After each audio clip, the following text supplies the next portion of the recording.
talaga ay mapagsama-sama po yung mga potential carrier kasi ang ano po namin strategy po natin ngayon is career-centric, meaning i-isolate po natin talaga yung mga PUIs at saka PUM sa mga community para talaga pong matanggal po natin ang threat. Okay, Secretary Galvez, pagpasensyahan mo na, alam mo naman sa Philippine history, meron tayong mga nakaraan na kinakabahan ng tao when you talk about forced isolation and then dadalhin sa Rizal Memorial. You know, it brings back memories of the Japanese occupation, martial law, etc. Kamusta na po ba yung magiging setup dyan? Will it be hospital-like? Will it be like a dormitory? Or para bang mga kwarto-kwarto, selda yan? Para sa inyo na po manggaling, Secretary. Ano po ito, para po ito magiging quarantine, parang magiging hospital like po ito na parang mas hospital na nakita natin ginagawa naman po ng dapat mailayo po natin ito sa sa previous history natin. Iba po ito kasi pandemic. Marami po tayong kailangan na igawa dahil kasi marami tayong mga limitations. Unang-una, maganda po kasi itong yung mass quarantine area. Dahil kasi sa ospital po, kailangan 200 beds, kailangan po ng ng maraming doktor, kailangan po tayo ng mga maraming PPEs. Ito po sa Rizal Memorial, 3 doktor lang po ang kailangan at saka 50 nurses in 3 shifts na po 'yon. So marami po tayong magkakaroon ng ma-economize po natin ng mga equipment at saka madali po nating ma-monitor yung mga PUIs kasi kung hayaan po natin sila nasa kanilang mga bahay, alam po natin na yung mga yung mga urban poor hindi po talaga makapag ng social distancing dahil kasi alam naman natin na mapakalit ang kanilang bahay. Kaya nakakahawa-hawaan po yung mga dense population. Sir, dapat medyo maging open po ang mamamayan na hindi ito martial law, hindi po ito yung panahon ng Japanese period. Nakita natin lahat ng countries talagang ginagamit po yung even yung military para po ma-implement ang lockdown. This is a pandemic crisis and this is a means saving lives. Ito pong ginagawa po natin ay isang strategiya na para maging maayos po yung yung ating mga ospital dahil kasi 10 hospital na po ang overloaded. Gusto po natin ma-declag po yon ng mga non-critical people na COVID patient para po yung mga hospital natin maka-concentrate doon sa mga critical cases para po mas mataas ang ating recovery. Paano po natin sasalain? How are we going to filter? How are we going to gather all of these people? Kasi baka may mga magvo-volunteer na wala silang pupuntahan, gusto na lang nilang magpa-confine dyan or magpa-quarantine dyan. Or meron bang screening muna or referral po ba magiging sistema? Meron pong sistema po ang DOH at kanila pong gagawin yung talagang ginagawa nilang protocol. And then yun po kasi pagka once na nagkaroon tayo ng tinatawag na mass quarantine, mas madali po nating i-check. Magkakaroon po tayo ng mga mass testing. Kung for example, yung mga PUIs, isang araw lang po o 2 araw na swabbing para mas maganda po na talaga mabilis ang kanilang pagte-test. Nakita po natin ng Korea, nakita po natin ng ibang countries na talaga po ang testing po talaga isa sa pinaka strategy nila para makuha po kagad ang ma-detect po kagad ang ating mga possible carrier ng COVID. Okay, last question na lang po. Alam ko pong ang dami niyong ginagawa ngayon. Matanong ko lang, how are you going to run all of this? Are you going to bring in the military or AFP? Kasi alam ko kulang na po tayo ng tao. And I know that your office does not have battalions of people under it. Who are you going to tap for this mass quarantine? Nag-usap na po kami ni Chief of Staff. Ang po namin ay magkaroon po kami ng itong Rizal Memorial Coliseum ay ang mag-ano po dito ay ang Armed Forces of the Philippines. Okay. Maraming salamat po, Secretary Galvez. I know you're a man on the go, and we're praying for you. We are asking for the Lord to protect you, your family. Mag-ingat po tayo, and please stay safe, stay strong, and stay healthy. Opo, at saka pag-ano na po natin na ating pong pagkatiwalaan ng ating administrasyon na talagang gagawin po natin to. At saka kaya po natin to. Nakita po namin na we are on the in command, at saka nakita po natin makakaya po naman natin dahil kasi nagsama-sama na po ang private at saka yung public sector. Maraming salamat po. Maraming salamat po, Secretary Carlito Galvez. God bless you, sir. Opo, nasa Rizal Coliseum na po ako. Pasensya na po. Okay, thank you, sir. Okay, that was Secretary Carlito Galvez. He is the COVID-19 Action Plan Chief Implementer. And para dun po sa inyo, those questions that I asked Secretary Galvez, because when you say mass quarantine, a lot of people might start wondering, nako, baka parang ano ito, nung Japanese war na Sinona, and when people were herded to the Rizal Coliseum. Ladies and gentlemen, this is not like that. We have a situation where we have people who are competing for medical facilities, competing for medical attention, and we all need to somehow do our part. We need to help the physicians do their work, the nurses do their work, and we need to segregate. As they say, medyo paghiwa-hiwalayin na po natin. Yung okay naman na may monitor lang kung kayo po ay PUI, PUM, tambay lang na muna tayo doon sa mga facilities na yon. And what will happen is we will be able to, as Secretary Galvez pointed out, by putting up these mass quarantine centers, we will be able to relieve many of our hospitals, many of those hospital beds, so that the more serious cases can be attended to. Okay. Now, while Secretary Galvez and Secretary Duque are trying to prepare for that situation, and we need to compliment government for this, because when you think about it, they're now thinking advance. They're no longer just worrying about face masks. They're not worrying about respirators. I mean, some people are taking care of that already. They're now thinking of what happens when it happens 2 weeks from now. We surely see that the preparation is going to help us at least move around. But in any case, while they're doing their job, there are a lot of issues exploding in social media, in mainstream media, and part of it is this issue of the yellows versus the Duterte trolls, etc. It's become politicized. And up next, we have Greco Belgica. He is with the Presidential Anti-Corrupt. I'm sorry, Greco. I'm just getting tied up here. I'm not used to the technology, but Greco, welcome to the program. Thank you, Kuya Sito, and it's good to see you. Tsaka good morning to all our listeners and viewers. Okay, now, Greco, ikaw ang commissioner ng Philippine Anti-Corruption Commission, and pumuputok ngayon sa dyaryo. One big issue now is this so-called this allegation or yung independent action daw ng isa sa mga tao ninyo to file a case against Vice President Leni Robredo for competing in the fundraising activities. I didn't realize that was illegal. In any case, Greco, paki-explain nga ano ba nangyayari? Ang dami na natin problema. Nagkakagulo-gulo pa dyan.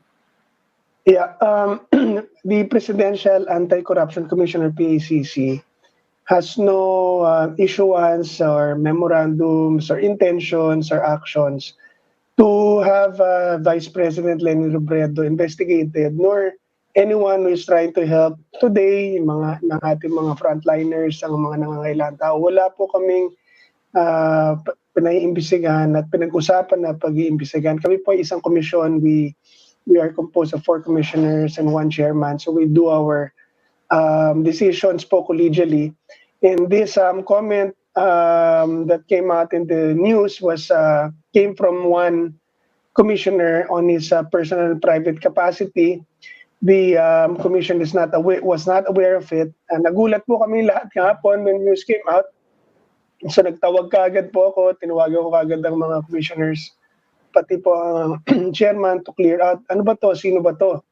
And then in the end po, we all agreed that this is not our statement, we never talked about this never crossed our mind.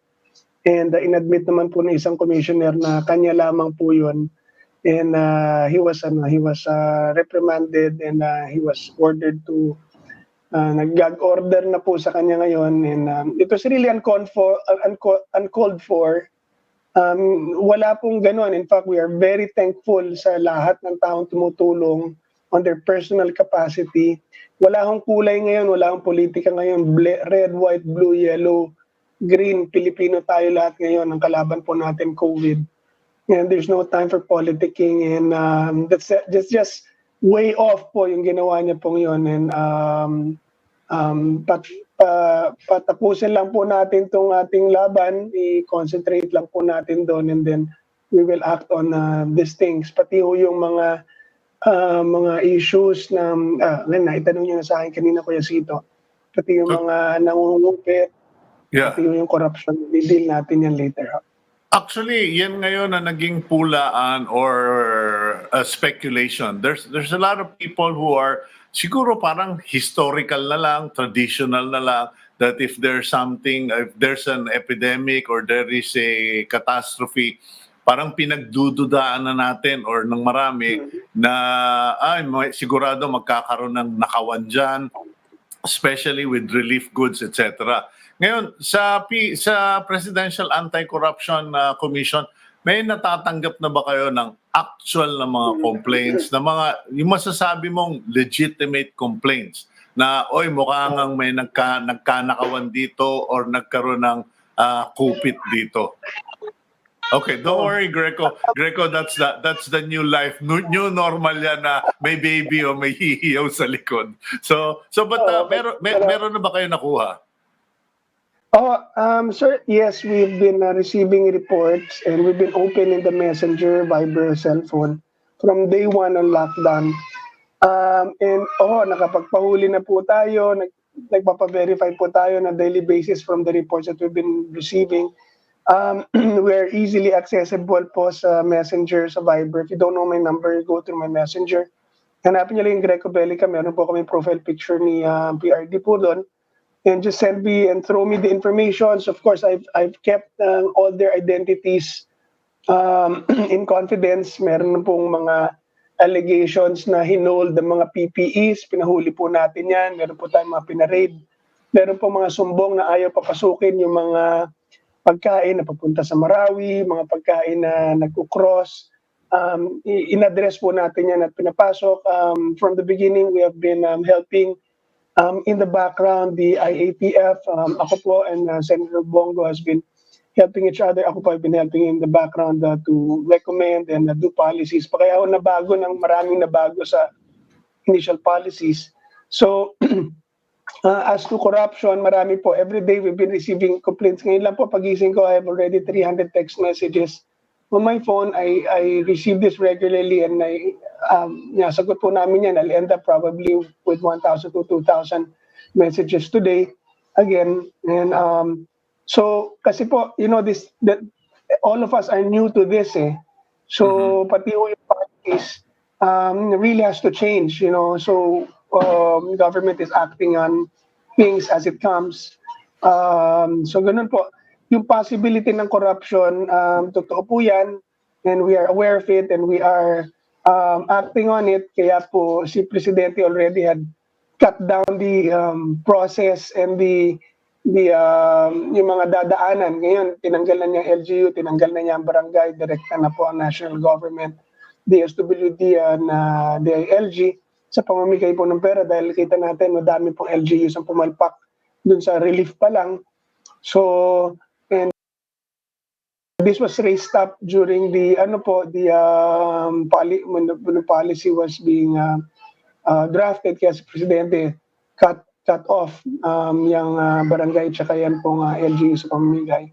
And then we'll be utilizing po yung machinery na po na nakahanda sa DSWD, ang mga police, and we will also be maybe utilizing po itong mga bangko, mga pera padala para po pamahagi ng buong buo. Yun po ang concern natin ngayon namin ngayon, especially sa PCC at ang office ng ating Pangulo, na yung mga ipinangako ng Pangulo na pangangailangan ng mga taong talagang nangangailangan na ma-deliver buong buo, walang labis, walang kulang sa lalong madaling panahon.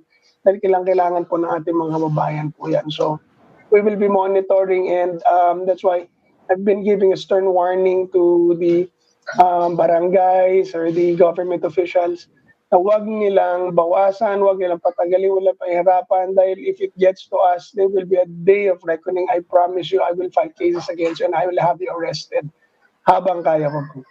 Meron bang, do we actually have a template? Kasi naisip ko ito kagabi and the other day, ewan ko kung ikaw napadalang ka na ng relief goods, no?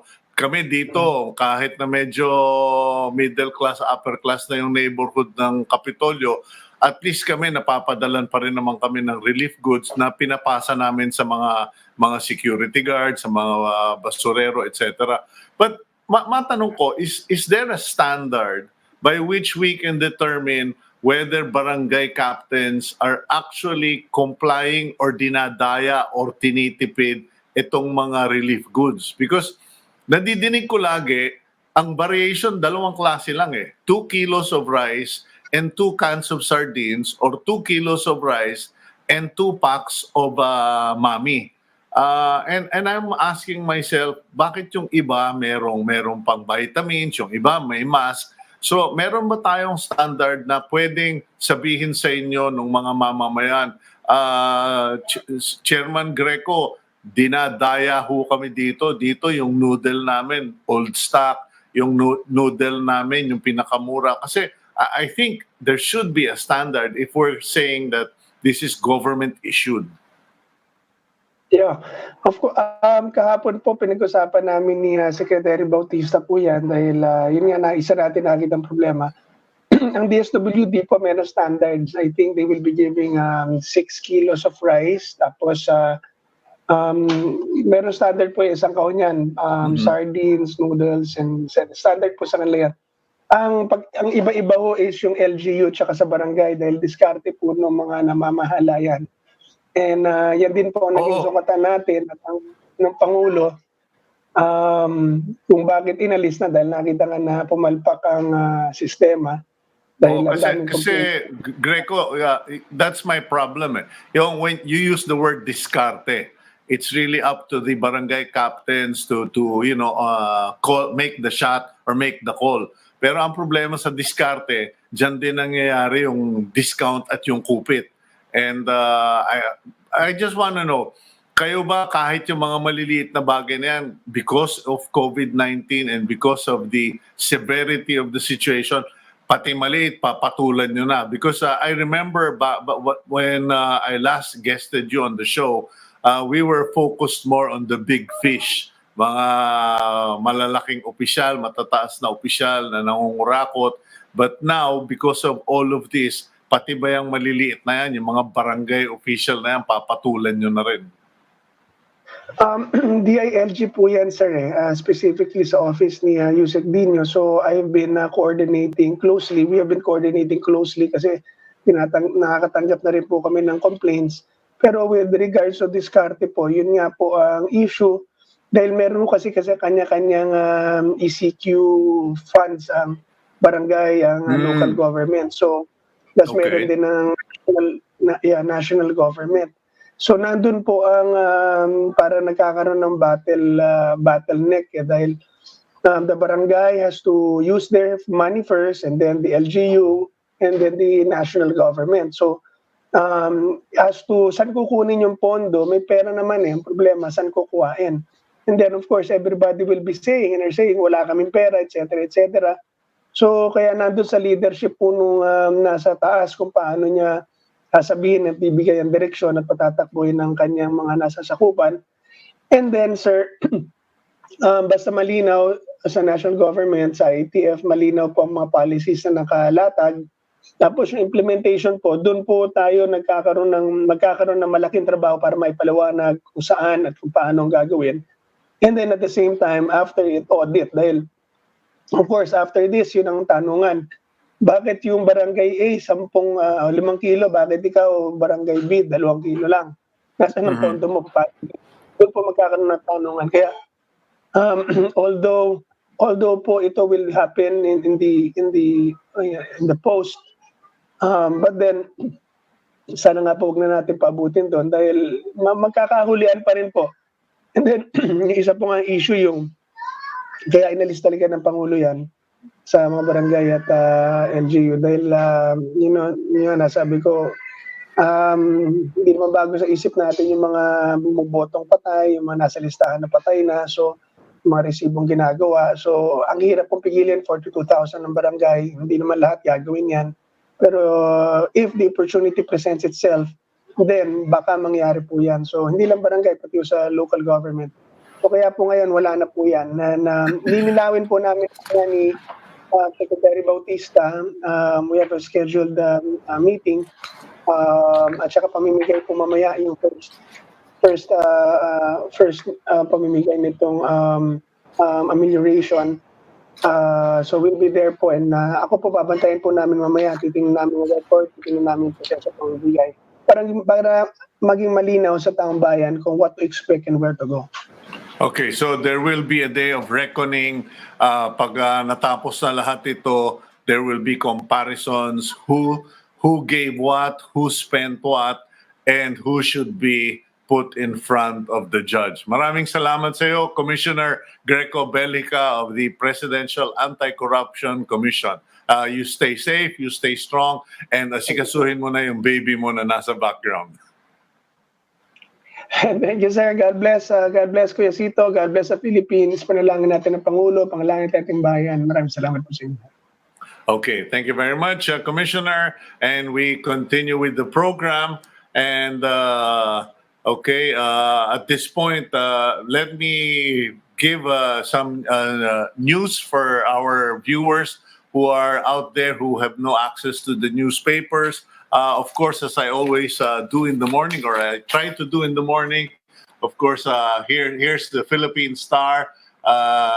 Aid COVID in politics patronage. President Rodi, stop the patronage politics in aid, COVID aid. And then, of course, PNP, we won't shoot them dead, because there were people who were worried that after the president got mad, the PNP might start shooting all of those people who are doing protests.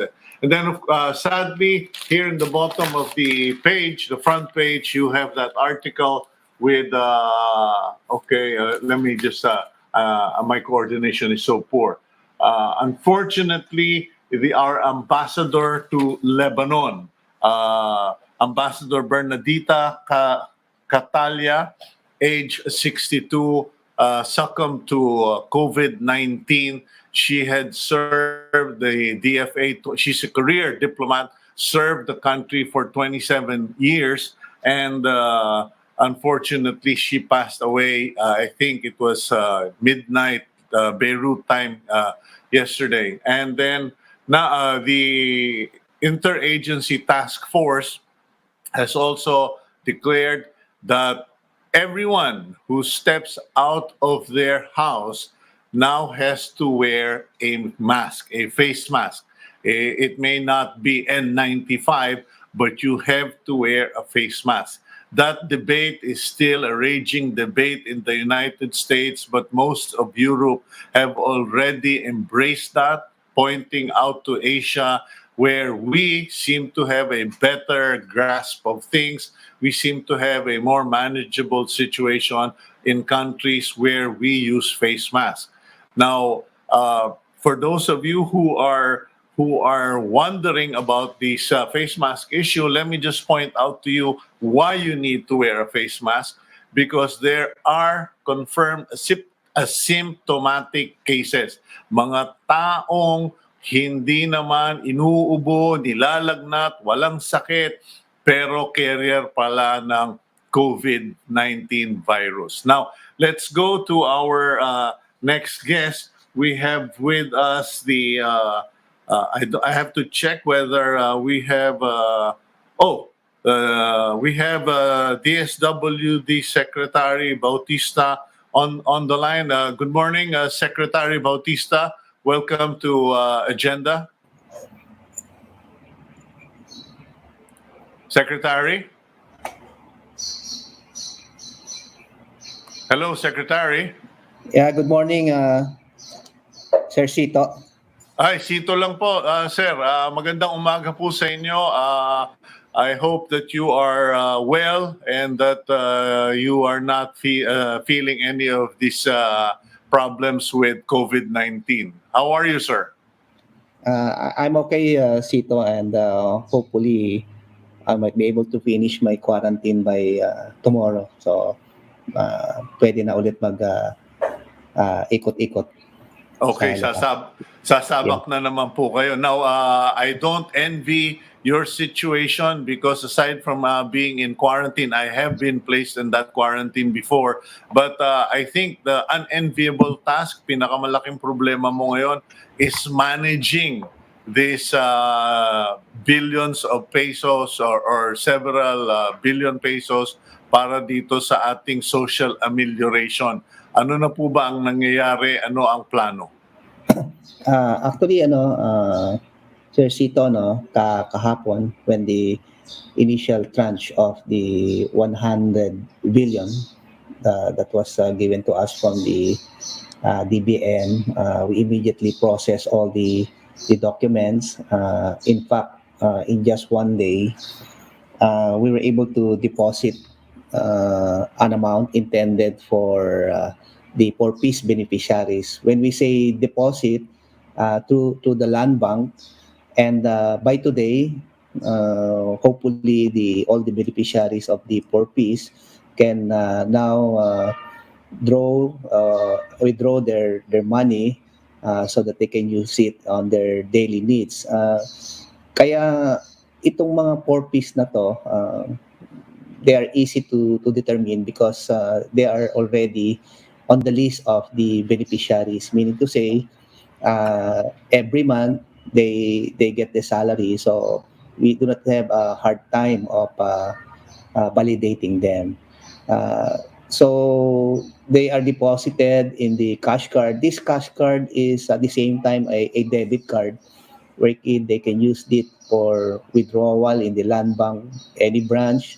They can use it for payment of their utilities and even pay them in the groceries. No? Then at the same time, we also today there will be another amount that will be deposited to the beneficiaries of the modified cash transfer. We don't have a problem on this kasi same with the poor piece, they are also being paid every month. Then also today, we will also be in coordination with the LTFRB and the land bank. We'll be transferring funds intended for initially 55,000 members of the transport service group. Ito yung mga sinasabi nating mga drivers ng TODA, Joy Hike, no, yung mga Grab drivers. So hopefully by today, the money is available on their that will be transferred. No, there's a scheme being used by the LTFRB on how to download the amount. Meron sila yung Paymaya, other money transfer. So they have the system. We leave that to the LTFRB, and we are expecting by today, the beneficiaries of that transport group will be informed that money is already available and they can withdraw that from any money transfer or any platforms designed by the LTFRB. And at the same time, we have already uh, downloaded we already informed our field offices of the sub-allotment advice, meaning to say this is the amount intended for them to use in implementing the cash amelioration program. In fact, there are already regions uh, who are prepared to implement the social amelioration program. Even here in NCR, the regional director of NCR told me that there are already 4 cities here in NCR ready for the implementation of the social amelioration program. Okay, that's really good news, Secretary Bautista. Maraming matutuwa dyan. Ngayon, hanggang anong level po o hanggang kanino o sino ang makakatanggap nitong cash amelioration na pinapakalat ng DSWD? Kasi may mga unemployed na mga umaasa, and then may mga nagsasabi na yung mga senior citizens daw makakatanggap, yung mga PWD. Ano po ba ang direktiba ng Office of the President sa atin? Sir Sito, with your permission, pwede bang basahin ko lang yung mga Yes, target sir. beneficiaries natin? You have all the time. I'm giving it all to you dahil gusto po namin na sa inyo manggaling yung information. Go ahead, sir. Ito po sa Sir Sito, no? Dali lang, ito. Yan. Sandali lang, Sir Sito. Yes, sir. Ito In po, any case, ito po okay, yung mga go ahead, target sir. beneficiaries natin. Of course, we have the 4-piece beneficiaries. Pangalawa, we have the informal economy workers. I-mention ko lang kung sino yung mga under dito. These are the directly hired or occasional workers. Ito yung mga contracted to do work on a irregular basis. Subcontracted workers, employee of a subcontractor. Home workers, house helpers, drivers of pedicab, tricycle, PUJs, PUBs, and transport PUVs, among others.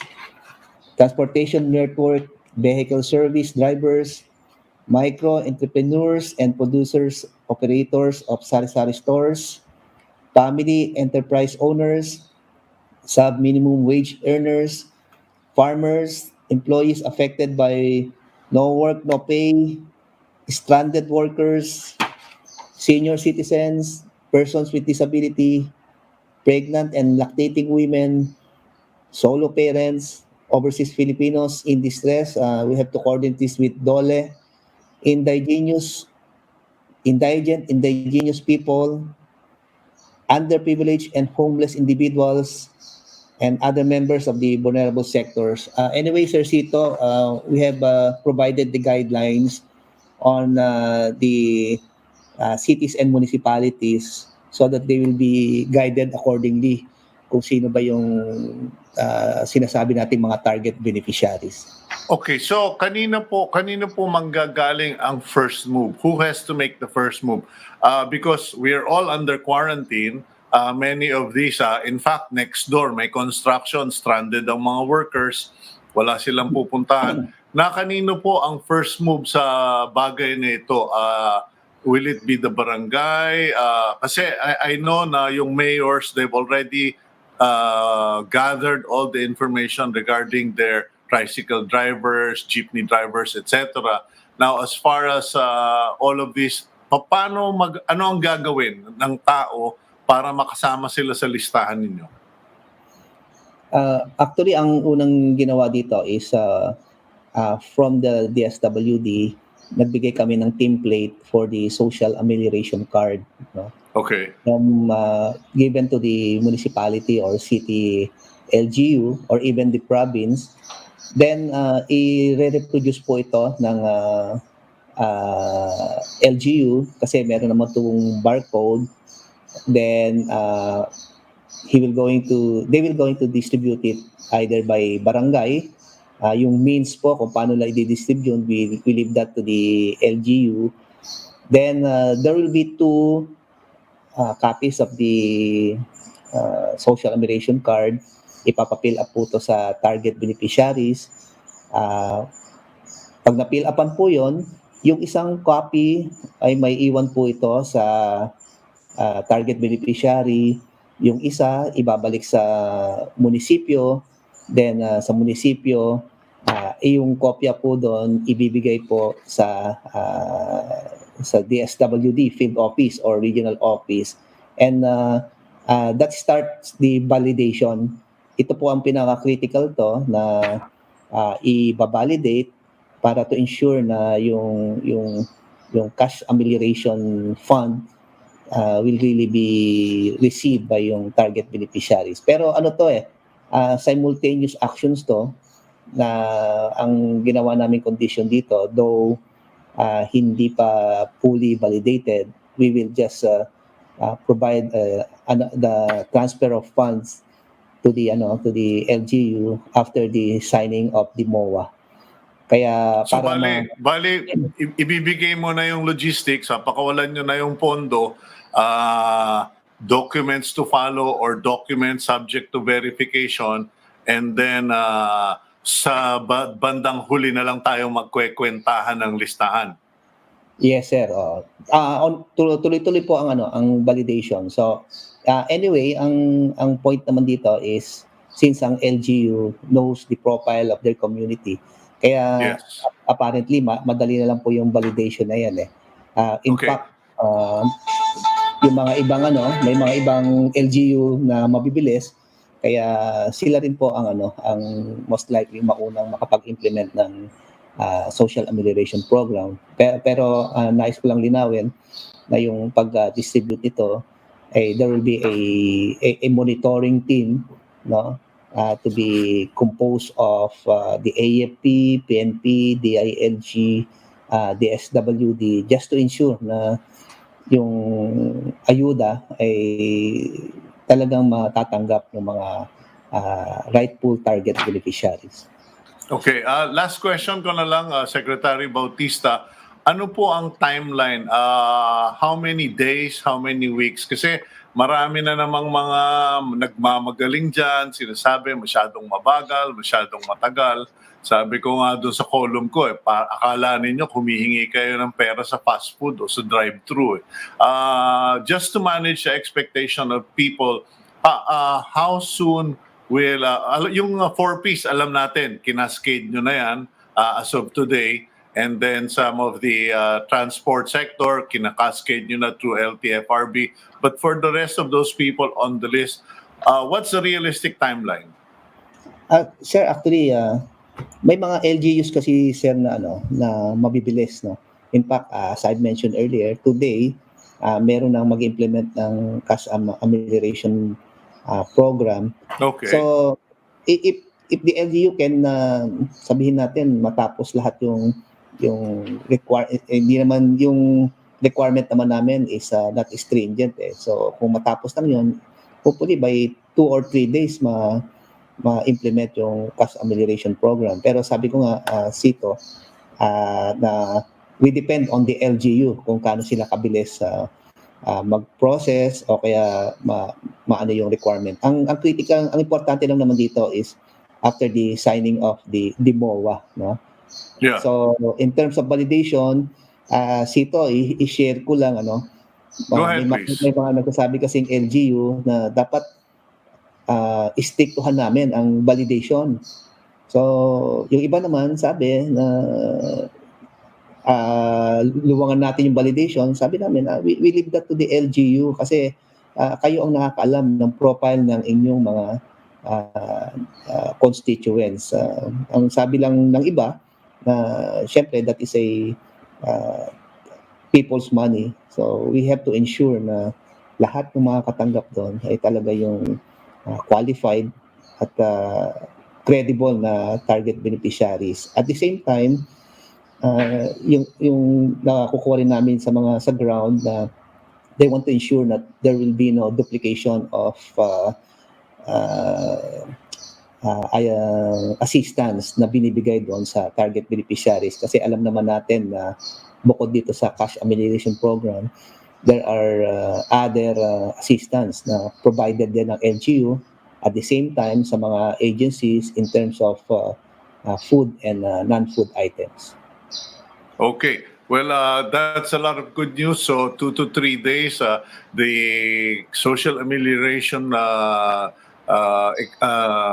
assistance, nasa LGU na yan, kung gaano kabilis gumalaw. And it seems you've covered everyone, including single parents, senior citizens, and stranded workers. So great job, Secretary Bautista, and we hope that you stay strong, stay healthy, and stay safe. And may God bless you, sir. Thank you, Sir Sito. Likewise, stay safe and stay healthy, sir. Okay. Maraming salamat po. That, ladies and gentlemen, that's Secretary Rolando Bautista, Secretary of the DSWD. And as he mentioned, there are so many recipients, so many people who will be covered. Practically everyone is going to be covered except for someone who's probably in the 32% and up tax bracket. Karamihan ng mga sinabi ni Secretary Bautista, pati mga domestic helpers kasama, tricycle driver, single parents or solo parents, etc. kasama dyan sa social amelioration. We'll go for a quick break, and when we come back, we will continue with the program. Please stay here. Continue watching Agenda here on One News Signal TV.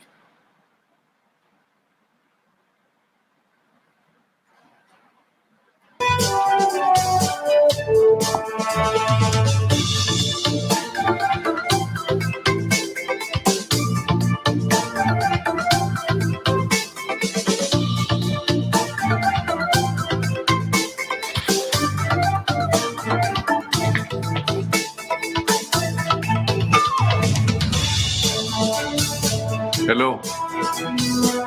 Hello. Oh. Oh.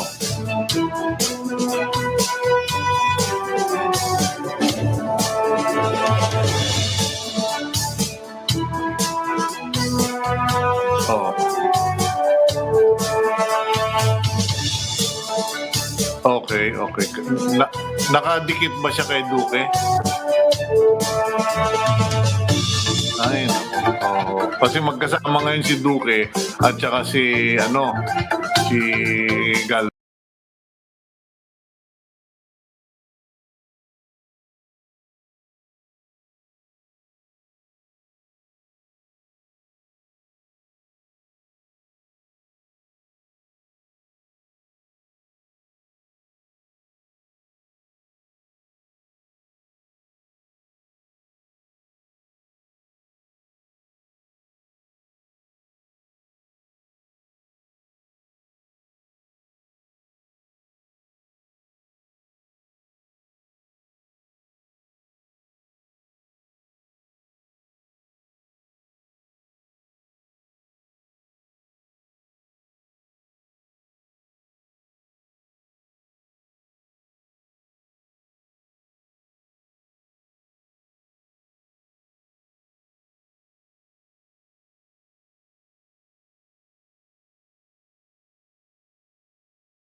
Okay, welcome back to Agenda here on One News. You're watching us through Signal TV and also Facebook Live. Now, I just got a message from my sister Marisa that many of you heard my comment asking for, telling our EP, I gotta go to the toilet. And welcome to reality. That is now reality TV in the Philippines. That is what COVID-19 has brought you, a more real, more real situation. In fact, if you heard my interview with Greco Belgica, there was a puppy in the background, there was a baby in the background, and we're all going to have to get used to that. And in case you notice, I'm also just wearing my shirt because I forgot my suit. I forgot to wear my jacket. And we are all adjusting to this new reality. To be honest, as a media person, while I'm trying to stay cool, comfortable, seemingly all right, I'm really stressed out. It's very stressful trying to make do with lamps from your daughter's study table, trying to get build your own prompters and etc. But that's part of the job. Our job is to get the news to you, to get the information to you, and to at least help you try to stay in touch with what's going on and be hopeful. Okay, next up we have Greg Gregorio, our correspondent. Uh, Greg, good morning to you. Good morning, Sita, and good morning to everyone who's with us today. Okay, Greg Gregorio is our TV5 news correspondent. Greg, update naman sa mga nangyayari. First of all, I suppose you are broadcasting from your house. Yes, Sita, that's correct. We are under a work from home setup as of the moment. Did you ever imagine yourself having to do this? Because I certainly, I'm Jurassic, I'm a senior citizen, and I'm having a hard time. You seem to be, ikaw mukhang millennial ka pa naman eh. How is it for you? This is kind of new din kasi we're sanay tayo na nasa labas, gathering news and delivering it as it is from where we are. Pero ngayon, because of this current situation, we have to adjust. Like what you have said, this is our new reality as of the moment as the COVID-19 cases are continuously growing and the pandemic isn't still resolved yet. How did it change your reportorial process? Because I have to confess, I watch more news now than I ever have. And alam mo ko, lahat ng dyaryo binabasa ko, nanonood na ako ng newscast sa umaga. But now, I'm practically spending 6-7 hours watching the news just to gather the data. How has it changed your reportorial process? Well, since we have started work from home, I've been monitoring news since from the time that I wake up and up to the time before I go to bed because we have to monitor the developments when it comes to the COVID-19 updates. How many laboratories do we have now? Dumating na ba yung mga PPEs that we have ordered or the government has procured? Or ilan na ba yung mga cases as we speak? Ilan na ba yung mga doktor na posible na sinasabi nga nito nakaraan na mga namatay dahil sa COVID-19? We are monitoring all of that on a daily basis. Unlike nung dati na nasa labas tayo, we are just focused on one setup eh. Pero after the duty, we're kind of free to do everything. But now, we are more focused on the news. So basically, it's a lot of a lot of cell phone work, a lot of internet work, laptop work. Yes, exactly. Tulad nga din sa DOH, unlike the usual setup of press conference, since the start of the enhanced community quarantine, they have implemented virtual press conferences, and Yes. from there, and in there, they just answer limited questions from the media and from the public. They gather questions from social media, Facebook, Twitter, and then some questions from media partners like us and our friends from other networks. Okay, so what's happening here is you now have to undertake more verification, I assume. Kasi hindi to harapan, hindi in your face type of news gathering. So, is the news does the news come out more accurate nowadays because of double verification, or it's still hit and miss? It's I can say it's still accurate, but it's not as speedy as it is released before. Because now we are talking about datas, and for example, we have more than 2,000 cases already. Then DOH would have to verify again and again and again about these cases coming from different hospitals, and the release of the test results isn't still. How is it supposed to be? Because ang sabi dati, results are expected to come out 1 or 2 days after the test is conducted. Pero ngayon, from how is it going, it takes them more days. Okay. Well, in any case, so speaking of data, what can you give us an update as far as the caseloads are concerned, the statistics, and any new pronouncements?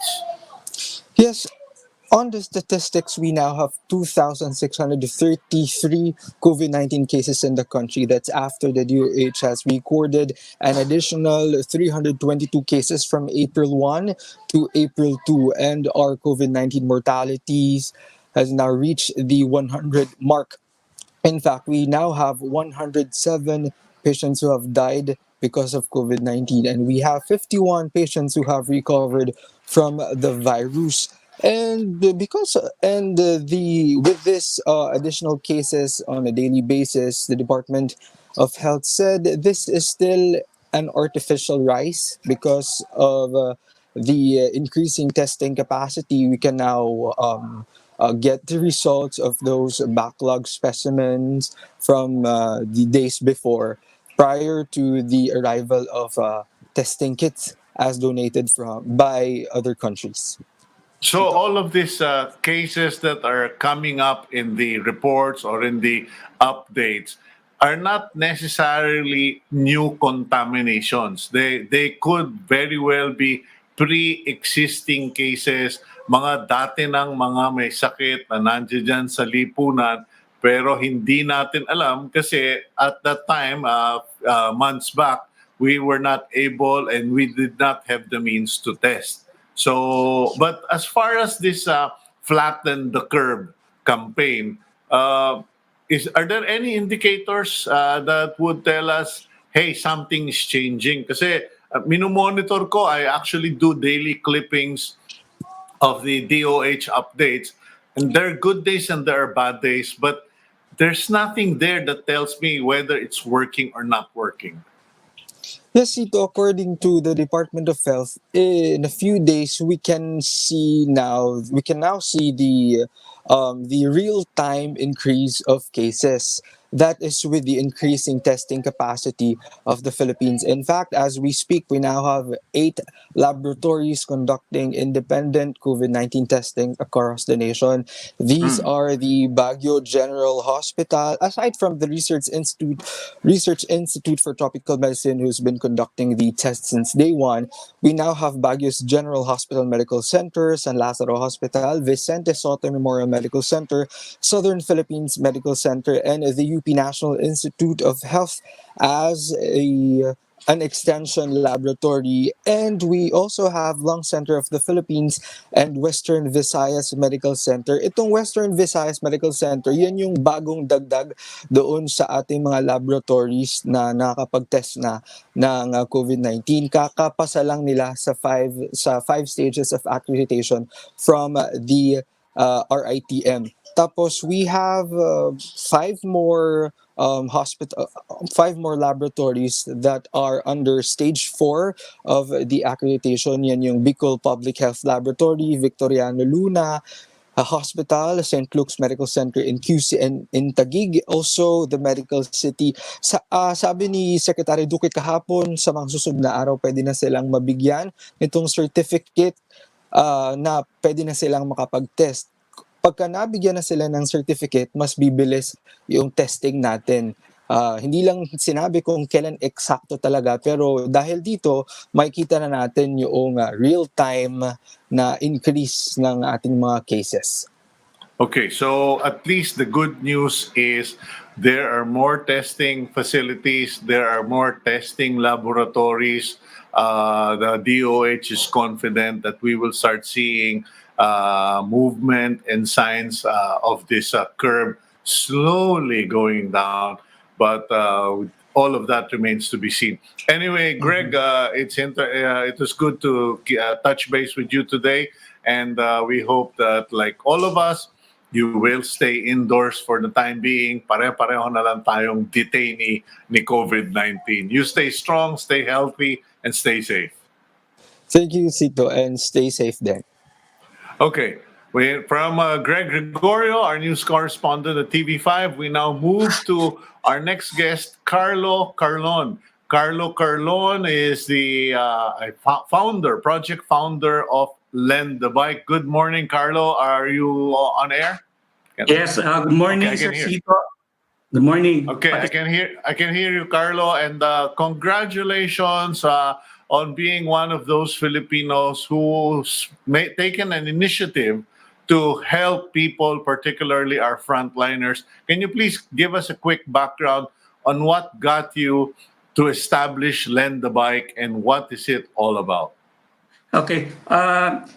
Nung March 17, 2 days after the ECQ was declared in NCR, marami kasi ako nakitang mga naglalakad na lang ng mga frontliners, mga health workers natin. And then very timely, may isa akong kaibigan, si Iyo Santiago. He messaged me, sabi niya, bakit hindi ka kaya mag-post at manghingi ng mga or magtanong sa mga siklistang kaibigan kung may mga willing magpahiram. So sabi ko, sige nga, i-conceptualize ko yan. So on March 17, nag-post ako sa page ko asking if cyclists, especially my friends, are willing to lend their bikes to frontliners who are in need of bike transport at the time. So nagulat ako kasi in a very few hours lang, grabe yung overwhelming yung response ng mga kaibigan ko at saka kahit hindi kaibigan sa Facebook lang. So mula March 17, kinabukasan kaagad nakapagpahiram ako ng personal bike ko sa isang frontliner from Antipolo na nagtatrabaho siya sa Pasig at naglalakad lang. And then from there, nagtuloy-tuloy na siya. And on March 19, I officially created a Facebook community called Lend a Bike Project. At naging platform ito para maghiraman ang mga lista, magpahiram sa mga nangangailangan nating frontliners and health workers. Okay, in fact, Carlo, one of my friends reached out to me because alam niya na ako nag-iipon ako ng bisikleta. I realized this when we were volunteers in Tacloban during Yolanda, na even if you had millions of pesos in your pocket, it was useless because you couldn't buy gasoline, you couldn't buy anything during that catastrophe. And yung mga talagang nakagalaw ng husto were the people who had bicycles. Now, as far as this situation is concerned, where do you plan to take it? Kasi I was thinking about it this morning, and actually the last 3 mornings, I was saying, in my conversations with God, sabi ko, Lord, parang lumamig sa Pilipinas, mas kumalma. And I suppose it's because we have less pollution in Metro Manila, that the climate or the temperature is a lot milder for a summer. And then it occurred to me, siguro dapat we should promote more of bike riding from among our employees instead of cars. And there's a proposal from I think Joey Concepcion and some business leaders na ang papagalawin lang yung mga mass transit, yung mga trains. Given that probability under the ECQ2, medyo baka kailangan mas marami ng bisikleta. What's your thoughts on this? Okay. Actually, Sir Sito, I have two visions for the cycling community in the Philippines. Number one, Sana ma-replicate ito sa ibang lugar. Actually, it's happening already now. May dalawa na pong nag-replicate. One is in Davao at saka sa Cebu. Ginagawa nila basically same thing that we are doing here, and I'm coordinating with them. I'm guiding them go through this project. But on the more long term, I've been trying to push for cycling, for bike commuting as an alternative transport. It's good for the environment. Maganda siya, wala siyang damage sa ating environment. Puro benefit lang yung nakukuha kung nakikita kong makukuha natin sa cycling. So sana pagkatapos nito, itong crisis natin ay ma-realize ng gobyerno natin from the national government down to the local government to support cycling and promote cycling as a transport and promote and at the same time support by building infrastructures. No? Katulad ng mga ibang bansa na napuntahan ko na ang gaganda ng kanilang mga bike commuting programs doon kasi supported siya ng infrastructure ng kanilang mga gobyerno. Yun po yung isang long-term na vision ko po na mangyari dito sa atin. Well, we will surely support you. And Carlo, siguro para doon sa mga nagtatanong sa'yo, I know one of the best sources for bikes, cheap bikes, are actually those Japanese surplus stores. They always have a minimum of 10, 15 bikes. Yung mga bisikleta bang na lost and found sa Japan, sa Taiwan, mga binasura sa ibang bansa. And there, a lot of Filipinos just ignore them. But nowadays, we are realizing they are gold. And under ECQ2, medyo maghanap na po kayo ng bisikleta. So, Carlo, I just really want to commend you for what you're doing.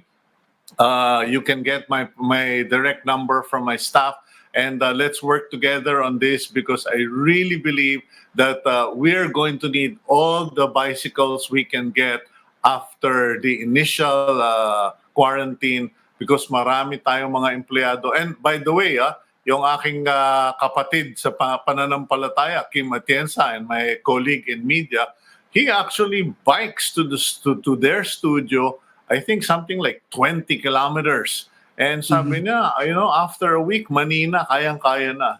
Thank you very much, Carlo. Okay, thank you very much, Sir Sito.